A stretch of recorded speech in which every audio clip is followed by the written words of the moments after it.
Alrighty guys, skill 8, put it in perspective, we are almost there. This skill is commonly referred to as PIP. Let's do it. Alrighty, so PIP is represented by, any guesses? The binoculars, because we're putting things into a different perspective.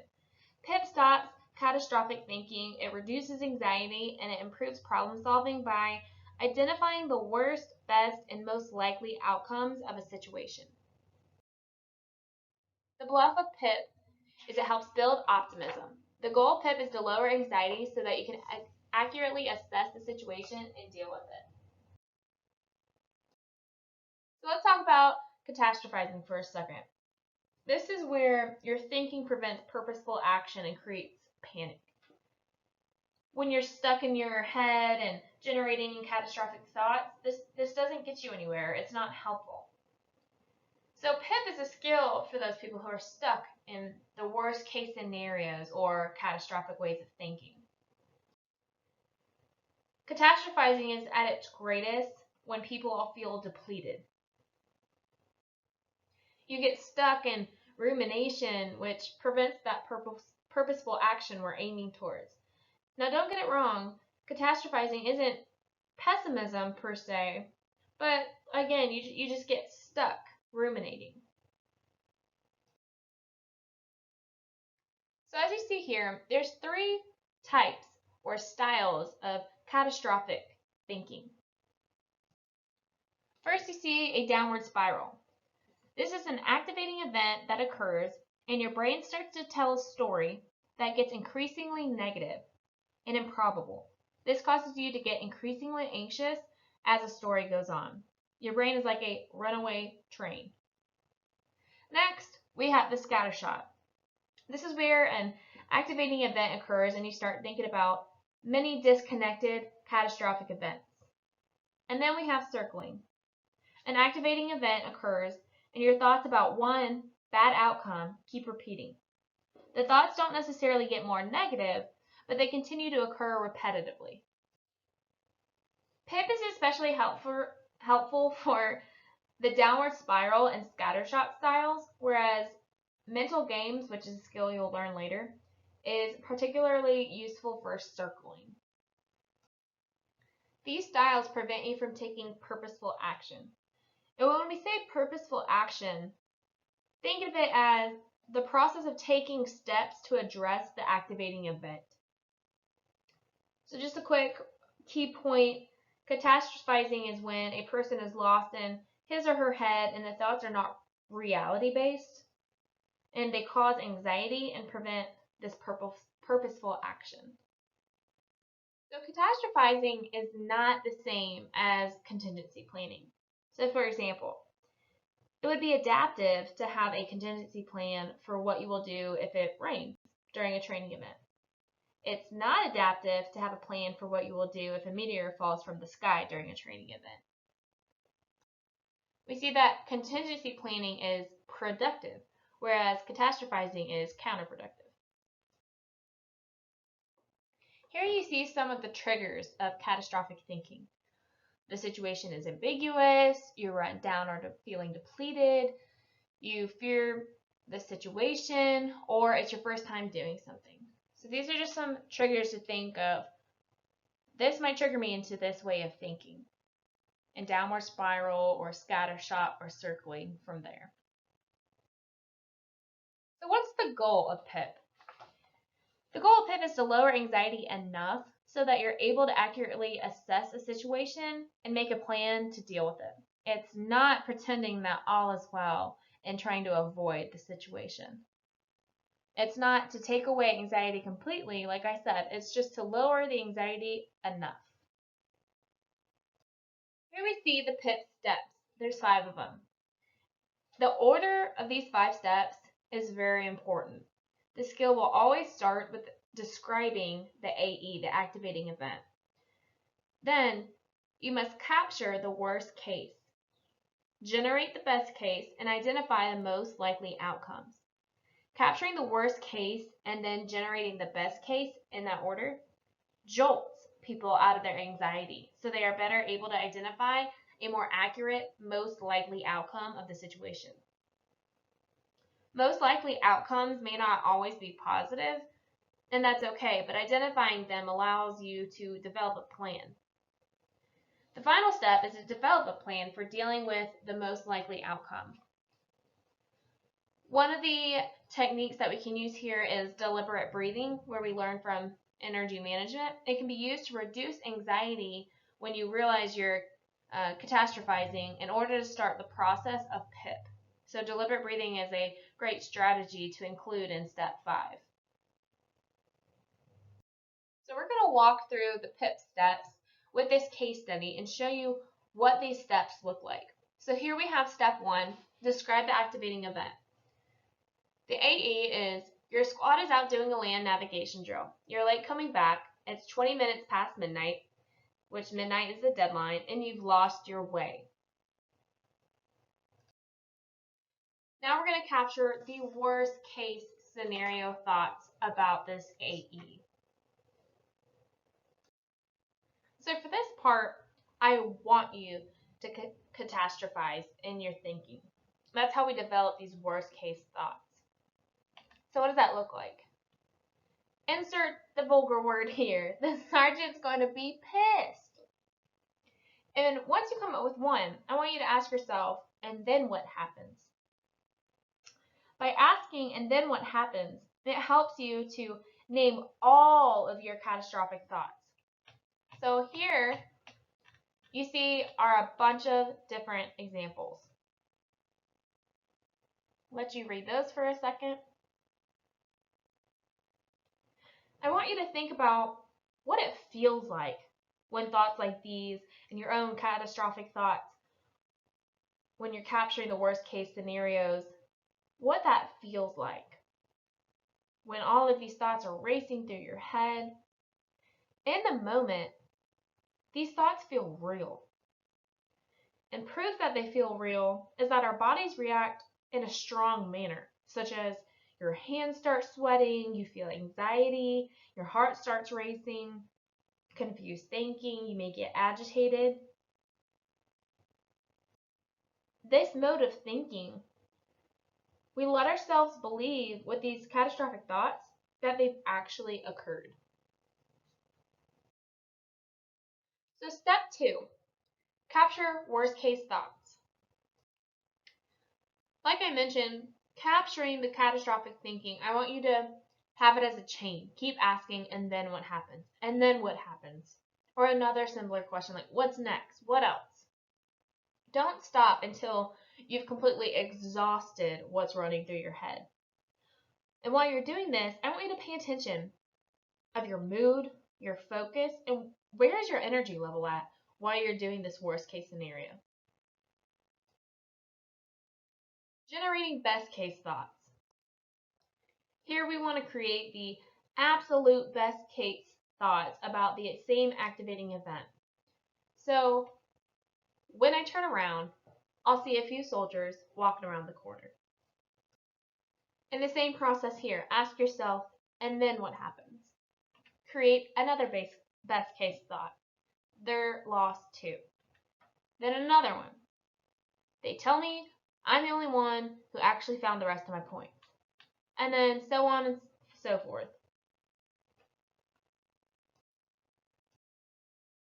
Step 3, the same idea. You want to run your thoughts as a chain. Don't stop until you completely exhaust your best case thoughts.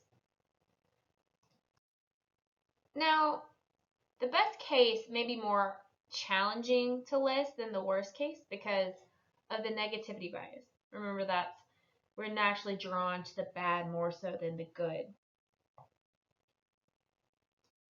With the best case, it jolts us out of that catastrophic thought, and it helps the body return to our baseline faster. So it's important to exhaust completely the best case thoughts and just run them down, just as you exhausted the catastrophic thoughts.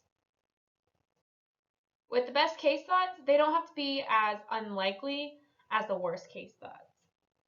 The best case is necessary because it helps lower our emotions, it changes our mood, and so it gets us into that more accurate, out of the fog so we can see the most likely outcomes that are bound to happen. And now we recognize the most likely outcomes that are bound to happen. They realize I'm missing and they'll send a vehicle. Some more of these. We go back to base. At first formation tomorrow, Sergeant says that most of us found our points last night and gives me a dirty look. He moves on to something else. Now, step 4. What do we need to know about identifying the most likely outcomes? When we identify these outcomes, it's important to think about outcomes that affect you as well as others, and to consider that the impact of the situation on your feelings and behaviors. So, for example, a most likely outcome of a Dear John letter is that you will feel angry or down for a while, and that you might want to avoid your buddies, and that you'll be distracted while fulfilling your duties. Most likely outcomes will likely include negative outcomes, but the goal is to identify the likely negative outcomes of a situation so that you can develop a plan to deal with them. Most likely outcomes warrant our attention and planning. Catastrophic thoughts don't. Develop a plan of action. This is the last step, and this plan is based on the most likely outcomes that we came up with. So, what that looks like is I'll walk out to the road to look for a vehicle. I'll do some deliberate breathing and check over my equipment to calm down. I'll joke about it with my buddies so they can see I'm a good sport. Or I'll make sure I'm on my game the next few days so Sergeant has nothing else to get on my case about. Now with this step 5, developing a plan of action, it needs to be targeted towards the most likely outcomes. But if necessary, you can briefly develop a plan for preventing worse and increasing best. Here are the PIP key principles. Just a summary, remember that the target is optimism for PIP, that the order matters by following those 5 steps, catastrophizing depletes energy, and developing a plan is the last step, focusing on the most likely outcomes.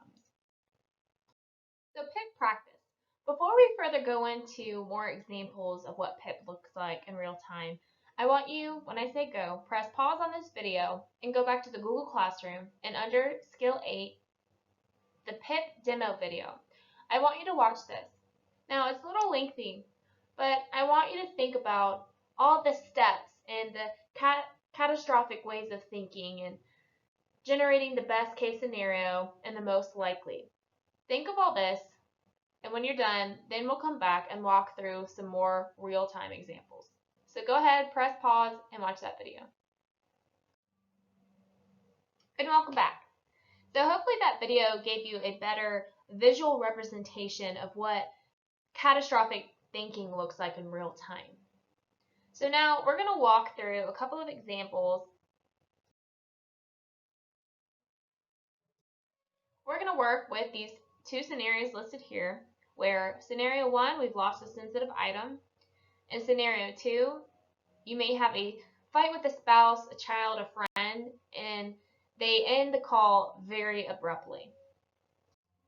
So let's start with scenario 1. We've lost the sensitive item. Now we need to generate the worst case thoughts. Everyone hates me. They're going to kill me. Oops, I won't be recommended for promotion. As you can see, I'm a failure. I'll never find another job. I'll die alone on the streets. So remember, going through these worst case, we keep asking, and then what happens? And then? So now we generate the best case thoughts. I'll immediately be recommended for promotion. I'll get a corner office in the Pentagon. I'll retire early and live on the coast. Now we need to identify the most likely outcomes. We're going to go spend hours looking for it. I'll be embarrassed. We might find it. All the guys will be so ticked at me. And now We develop a plan of action. I'll develop new strategies to maintain positive control of my sensitive items. I'll accept all the guys being really ticked off and use it as motivation to do better. So hopefully these examples are just giving you an idea of what going through this PIP step looks like. So now scenario 2. You have a fight with your spouse, child, or friend. Like I said before, make it personal. Insert yourself into these examples. So capture the worst case thoughts of that AE. They think I'm a butthead. They're going to cut me off completely. They'll trash my car. The bus gets into an accident. No one comes to my funeral. And now we're generating the best case thoughts. The cell phone company will send them $50,000 for their trouble. I'll coach the team and lead them to the Super Bowl. We'll win the Super Bowl, and I'll get elected to the Hall of Fame. And again, you're continuously asking, and then what? And then what? We move on to identify the most likely outcomes. Okay, so they'll be frustrated with me. I'll be pretty tense for a few hours. We'll both cool off and talk again when we're calm. Now we develop a plan. Developing that plan of action would look like, I'll do some extra PT to let out some steam, or I'll talk to someone I trust about the situation and get my thoughts together before I talk to my spouse, child, or whoever was the person that you had that fight with. So now that we've gone through a few examples and learned the skill, I want you to think about which column was most difficult to complete for you, the worst, best, or most likely thoughts.